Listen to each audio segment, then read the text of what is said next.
Bonjour et bienvenue dans l'antre d'une autrice, d'une rêveuse et d'une lectrice.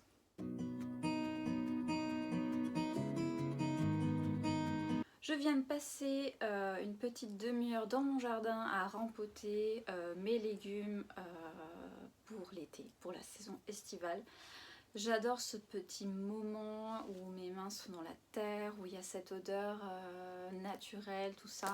C'est sûr que c'est dommage, mon jardin est très proche de la route, donc j'entends beaucoup les voitures, mais j'arrive parfois à faire abstraction et c'est vraiment essentiel pour mon bien-être.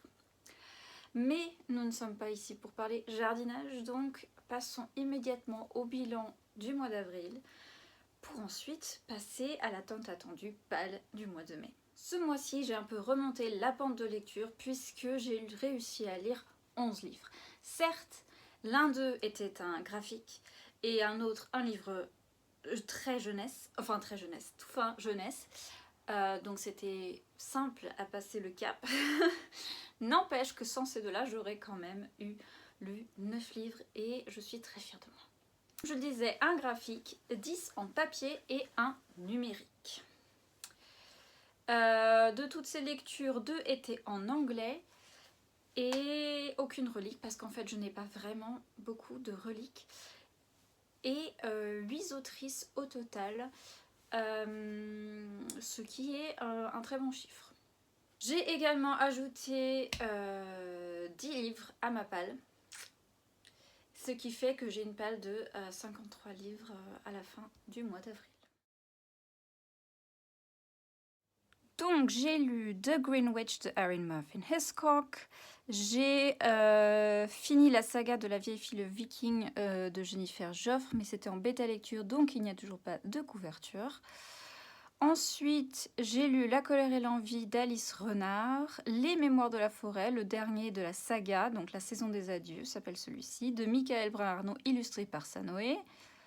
J'ai également commencé les recueils de nouvelles situés dans le Paris des Merveilles. Celui-ci, c'est Contes et récits du Paris des Merveilles, avec Pierre Pével, Catherine Loiseau, Benjamin Lupus, Sylvie Poulain et Bénédicte Vizier en tant qu'auteur et autrice. Ensuite, le graphique que j'ai lu, il s'agit de Vert de Patrick Lacan, illustré par Marion Besançon, qui est absolument magnifique, je vous le conseille. J'ai également lu Votre cerveau vous joue des tours d'Albert Moukébert. Alors vous remarquerez que cerveau est écrit à l'envers et c'est quelque chose que je n'ai pas tout de suite remarqué. Donc franchement, le titre est très ingénieux justement pour illustrer le propos du livre en fait. Ensuite, j'ai terminé La duologie de Locketts, le tome de Canopée de Nelly Etcheta, qui était une pure merveille. J'ai lu le tome 2 de Miss Percy's Travel Guide to Welsh Moors and Feral Dragons de Queen Bee Olsen. Sirène de légende de Rémi Giordano, Olivia Goda et Laura Pérez. Et j'ai enfin terminé La vie secrète des arbres de Peter Wohlleben. Pour le point saga, j'avais en cours au début du mois 23 sagas. J'en ai commencé aucune. Une est à jour, 3 sont terminées, ce qui est un excellent chiffre. Et une a été abandonnée. Je vous explique tout de suite pourquoi. Ce qui fait qu'à la fin du mois d'avril, j'ai 19 sagas en cours. La saga à jour, il s'agit de Miss Percy's Travel Guide to Welsh Moors and Feral Dragons de Queen Bee Olsen, puisqu'il reste encore le 3e tome à lire qui est déjà sorti. En fait, ça devrait pas être à jour, ça devrait être simplement avancé. Bref, ce sont des nuances. Ensuite, la saga abandonnée, il s'agit de la saga Cormoran Strike de Robert Galbraith. Pourquoi abandonner? Tout simplement parce que Robert Galbraith est un nom de plume de J.K. Rowling. Pendant longtemps, j'ai pensé que j'allais réussir à faire abstraction de l'autrice par rapport à ses écrits. Donc du coup, une fois que l'œuvre a été écrite, elle n'appartient plus à son auteur ou à son autrice, à son créateur-créatrice. Mais il n'empêche que on ne peut pas oublier le fait qu'en achetant ces livres-là, on lui verse de l'argent. Et et que ça lui donne encore plus le pouvoir, les possibilités de dire tout un tas d'inepties que je n'accepte pas. Et du coup, j'ai décidé d'abandonner cette saga. Continuons avec les points saga terminés. Comme je le disais, avec la bêta lecture de Jennifer Joffre, enfin La vieille fille et le viking, le tome 5, j'ai terminé sa saga, même si pas vraiment officiellement plus qu'une bêta lecture et pas le livre sorti. Ensuite, j'ai terminé les mémoires de la forêt de Michael Brun-Arnaud et la duologie de Lockets de Nelly Echeta. Dans l'ensemble, je trouvais que c'était un mois de lecture très réussi. J'ai eu de très très bonnes lectures. Je ne me suis pas ennuyée pour un sou. Et j'espère pouvoir vous parler de mes lectures en allant plus dans le détail. D'ailleurs, dites-moi s'il y a un autre livre que vous aimeriez discuter le plus avec moi. En commentaire, ça me ferait énormément plaisir. Passons maintenant à ma pile à lire du mois de mai. Comme d'habitude, j'ai fait dans mon bullet journal une page dédiée à la pile à lire. Voilà. Et je vais me baser là-dessus pour vous montrer les livres. Je commence donc par le livre que je suis déjà en train de lire. Il s'agit de Fantaisie guerrière de Guillaume Lebrun.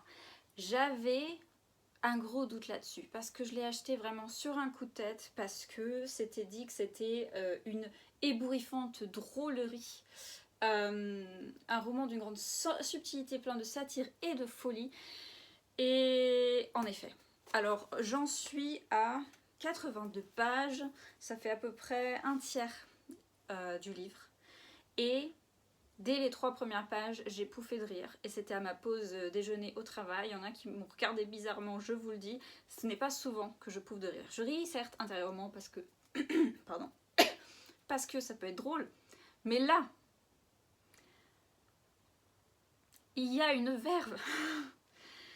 C'est vraiment une drôlerie. Parce qu'il y a un langage ici qui est absolument merveilleux. Mais je ne vous en dis pas plus, parce que je laisse ça pour un vlog. Ici, il s'agit d'une pile à lire. Voilà. Je continue une saga avec le tome 2 d'Écailles et d'Obscurité. Il s'agit de Changeur de peau, le livre 2, qui est absolument magnifique. J'ai toujours beaucoup aimé les couvertures de cette saga, de Gaël Maumont.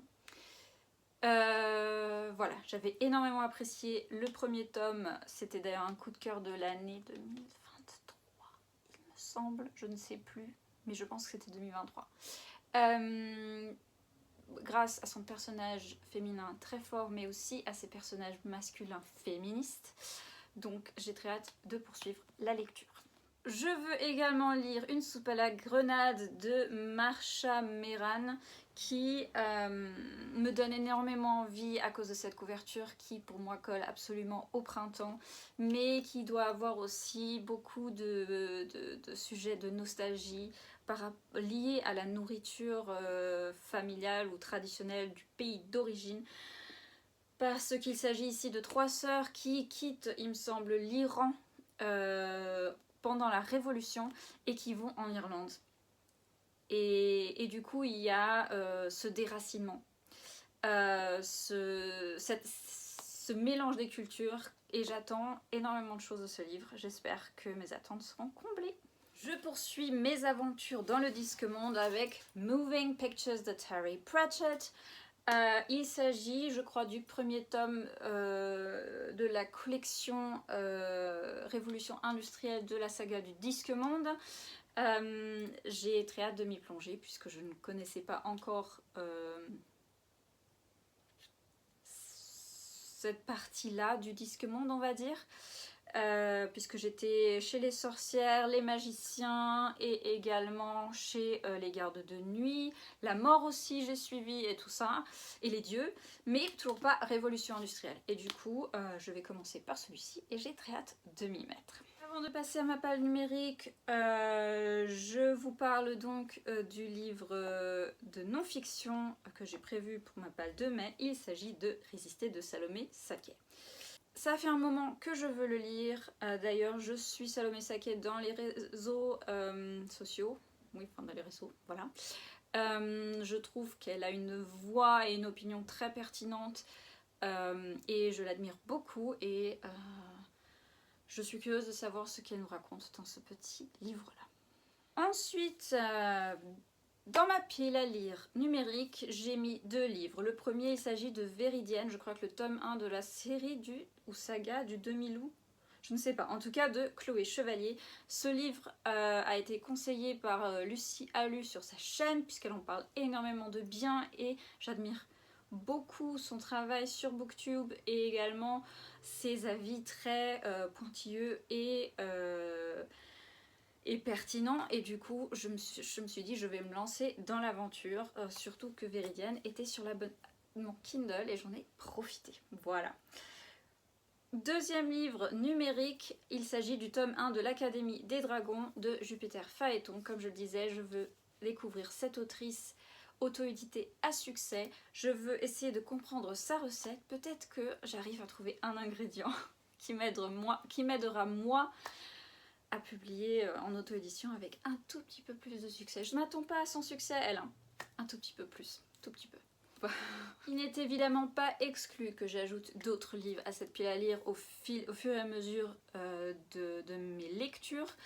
J'essaierai d'ailleurs de vous faire un vlog lecture pour le mois de mai qui se terminera avec les Imaginales, puisque ce sera la première année où je vais être présente en tant que lectrice, pas en tant qu'autrice, un jour peut-être en tant qu'autrice. J'ai hâte d'y être, d'un peu absorber cette atmosphère, d'être entourée de gens qui adorent lire, qui aiment ça plus que tout et voilà, j'ai hâte de filmer ça. La vidéo est terminée pour aujourd'hui. Si vous l'avez aimé, petit pouce en l'air. N'hésitez pas à en parler autour de vous et à vous abonner si ce n'est pas déjà fait. C'est un petit clic, ça ne coûte absolument rien. Dites-moi lequel de ces livres de ma palle vous tenterait le plus. C'est toujours intéressant pour moi de savoir quels sont les goûts et les couleurs des personnes qui regardent mes vidéos, c'est-à-dire vous. Je vous retrouve pour ma prochaine vidéo et d'ici là, je vous souhaite d'excellentes lectures. Allez, ciao!